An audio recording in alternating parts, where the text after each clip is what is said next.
when it comes to Candace Owens, I keep telling people there's something very, very, very off and dangerous about what she's doing.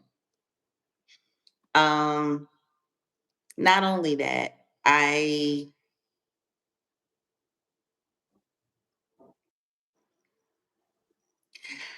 it's just weird. It's weird. She's getting a pass in so many different ways that most people just don't get past. Like you're sitting here for 6 weeks. You've been taking us down the Charlie Kirk rabbit hole in honor and in the name of your friend. She's accused everybody in one way or another for being responsible for Charlie Kirk. She's talked about the young man that they've arrested. First, he had an accomplice, then it wasn't him. Then it was this, then it was that, then it was Israel, then it was this, then it was that, then it was this, then it was that, then there were bad actors. He had no real friends. Then there were text messages. It's like it's like some kind of scavenger hunt. And everybody's running around looking for little eggs to see if they find something real inside. I don't get it. But to go through all of that to get to you insinuating that it's Trump and the FBI, and then talking about, well, when they give you a holiday and they name a street after you, that's the signature sign that you've been taken out by the government. How the hell is she getting away with saying this? Man, that's my question. If I were to say something like this, my channel would be shut down.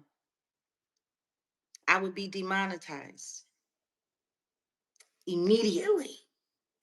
She's going back to podcasting to her little desk on Monday. There's a gag order.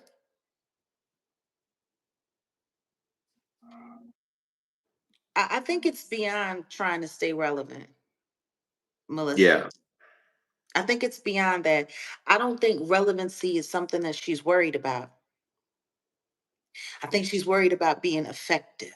Now, I have my own particular views and thoughts on what I think. And guess what?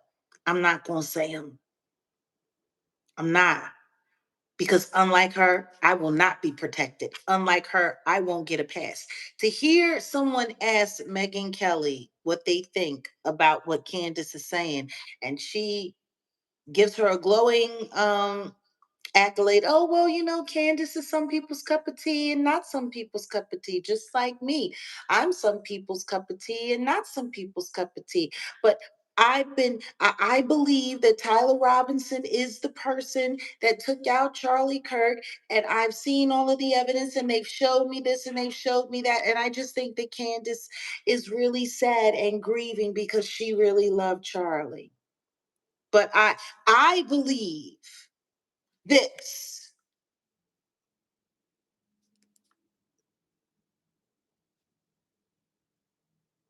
which is kind of wild because Megyn Kelly and Tucker Carlson were backing Candace up in her Israel had something to do with it. Israel had something to do with it. Israel had something to do with it. They were backing her. Yeah, they were agreeing to a Wow. certain extent. They were kind of going along with it, saying that they were validating her, that the Jewish donors were coming down on Charlie, that the Jewish donors were doing this. They were backing her, that there was a lot of pressure. That they were corroborating her.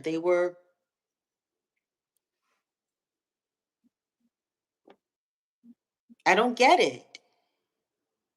And the thing I'm not understanding is is when are we going to get sick and tired of the Candace Owens shuffle?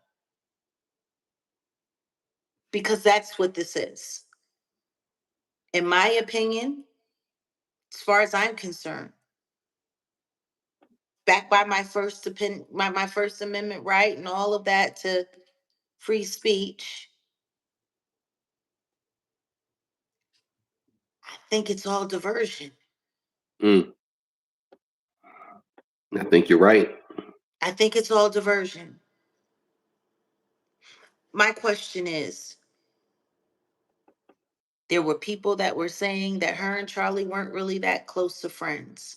That she was, I mean, nobody has jumped out there and just said it as plain as she's clout chasing off of his passing. Because of all of the people that's been making Charlie Kirk content since his passing, I think it would be fair to say that she's probably made the most money. Mm, You know what? Let's count. Let's pocket watch. let's I'll do be it. right back. Let's pocket watch a little bit. Let's do it. Because people love pocket watching everyone, don't they, these days? I mean, you're not an original hater if you're not pocket watching.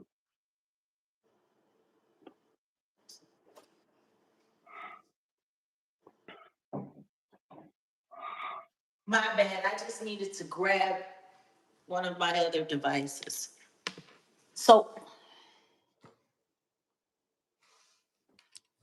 let's be clear here. If I go and I pull up her channel,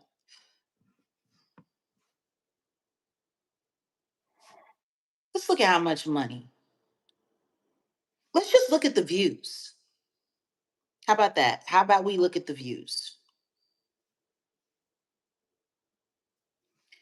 And let's go back before Charlie Kirk.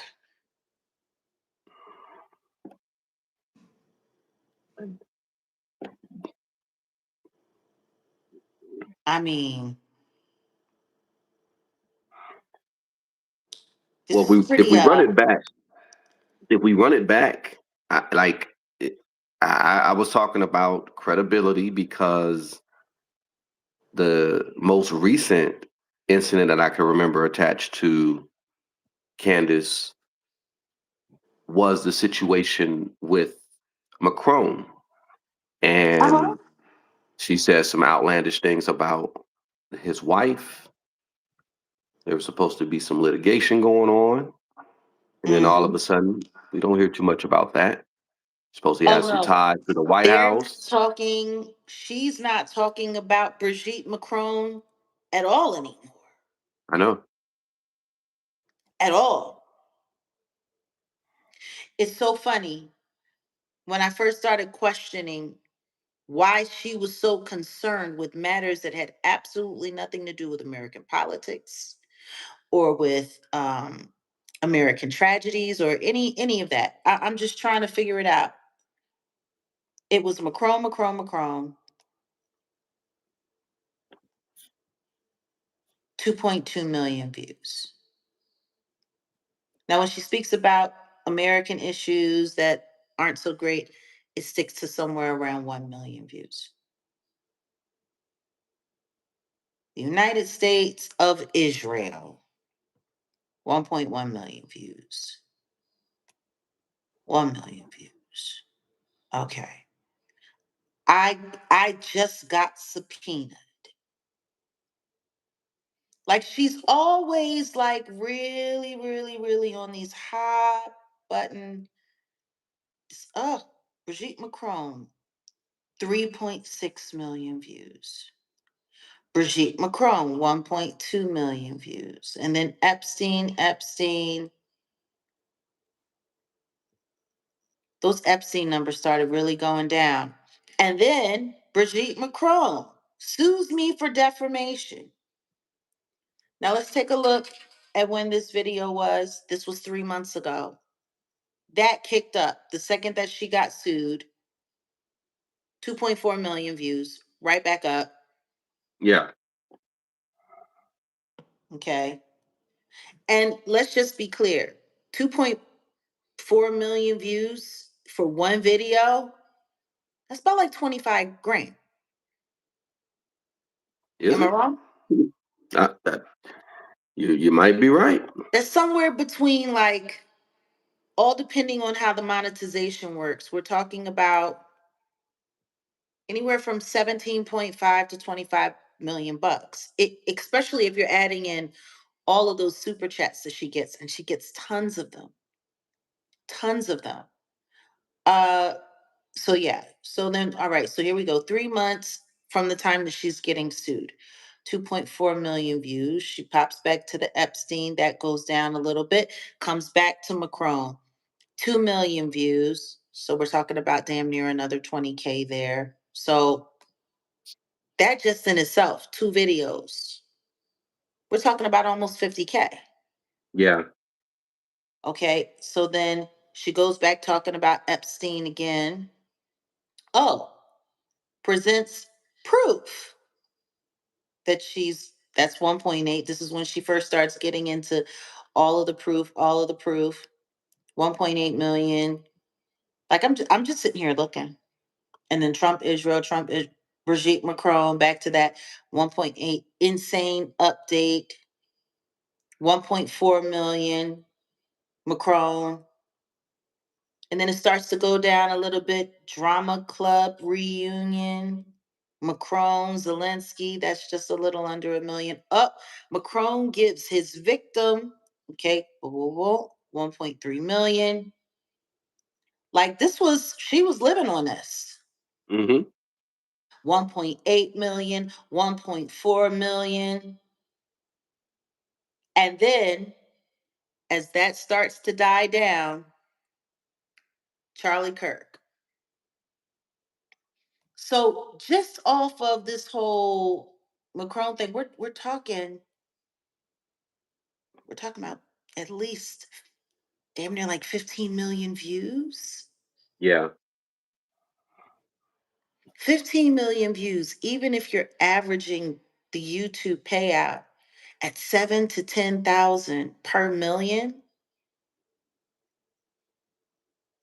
that's I'd be talking about it too if I could get away with doing stuff like this, and not being suppressed, not having my channel demonetized, nothing. Now, let's just be clear. What's going on with the case? That was all anyone could talk about. Yeah. Yeah, Candace is on break until this Monday. But she was over there doing her book club, and it was able for people to clip it all up